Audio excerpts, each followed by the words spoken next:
What's up guys, it's me, Jeremy.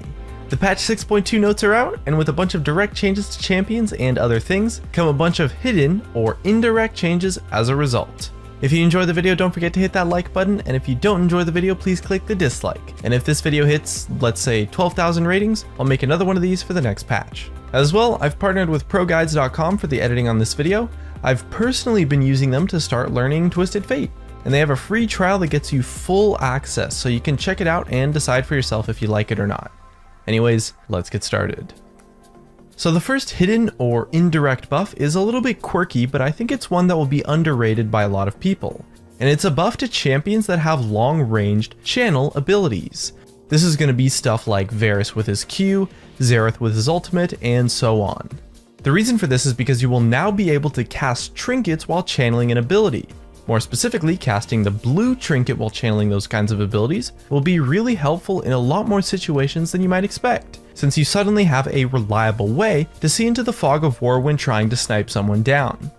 But just keep in mind that this change will be broken for both Xerath and Jhin specifically at the start of the patch, so it will take a little bit until it is fixed for this change to have an effect on those champions specifically. The next group of champions who received an indirect buff are junglers who have a weak early game. In this patch, Dr. Mundo, Elise, and Kindred all received reasonably sized nerfs, and all three of them were junglers who had an incredibly strong early game and could easily take advantage of junglers who were weak early on. And because of the nerfs, they're also likely to be played less, which gives a bit of a leg up to junglers weak in the early game, since you'll now be a little bit more likely to get an easier matchup and be able to survive to level 6. Although this change also affects the other junglers a tiny bit as well, it's much more impactful to those who really struggled to just survive the early game, since those three champions that got nerfed was a key group of bad matchups for them. Another group of champions who received an indirect buff are any champions who use a keystone mastery that isn't Thunderlord's Decree. This one's a little self-explanatory since Thunderlords is receiving a pretty sizable nerf. The champions that never used it in the first place get a little bit of a leg up, since their opponents who were or still are using Thunderlords are now a little bit weaker as a result of the nerf of the mastery. Also receiving an indirect buff are the utility mages. Due to the reasonable buffs on Morellos and Athenes, those champions who built those items, generally utility mages, now have an easier time getting cooldown reduction and mana regeneration that their kits crave so heavily. When these items were weak, it was pretty hard to itemize for 40 or 45% cooldown reduction, but now with these changes, there should be no problem for a mage to hit that cap and really max out on their utility. And the next one I think is pretty interesting, and it's mobile fighters in the top lane that have good trades and sustain, so stuff like Aurelia and maybe Riven. And this one occurs as a result of the massive buff to AP Nunu that is taking place on this patch.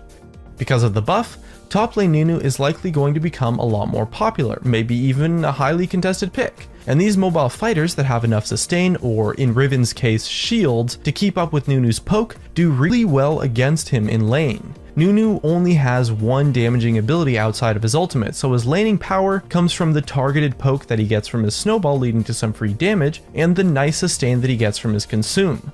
But the sustain on those fighters contradicts the poke, and the mobility lets them be the aggressors in the lane, since Nunu will have a hard time kiting and disengaging against them because of their mobility.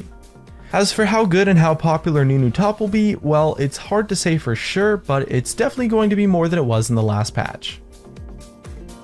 The last change in this list is, it's not an indirect buff in any way, shape, or form. In fact, it's a very direct buff to Cassiopeia. And although it kind of goes against the spirit of this video, I wanted to include it anyways because it's something that is likely to go fairly unnoticed, because it was included in the rather minor and unappreciated bug fix section of the patch notes. But for being included in such an insignificant way, I actually think it's the biggest direct buff of the entire patch. And the change is this. Similar to Rise, Cassiopeia now retains her previous movement or attack command after E Twin Fang's cast finishes. What this means is that you can click in one direction and cast Twin Fangs in any other direction, and you will automatically continue moving in that direction that you initially clicked on, essentially making kiting using her Twin Fangs take pretty much zero mechanical skill now, whereas previously it took an incredibly high amount of mechanical skill. She's become much easier to play and thus much better overall from a seemingly minor bug fix. And that's just about all the hidden buffs I could come up with, so let's go over a rundown of some of the major things to look out for on this patch.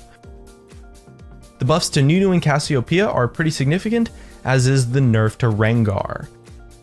The Kha'Zix buff is also something that I could see having a lot of potential since it adds a lot of mechanical ability into his kit, so maybe it's like a wildcard buff from the patch.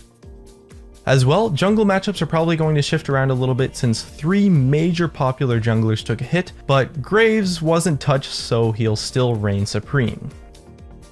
However, there's a big opportunity for a lot of the Devourer-based junglers to be a little bit better now. Udyr, Shyvana, Master Yi, Aatrox are all already pretty strong, and now they won't have to compete as much in the early game either to just farm up their Devourer.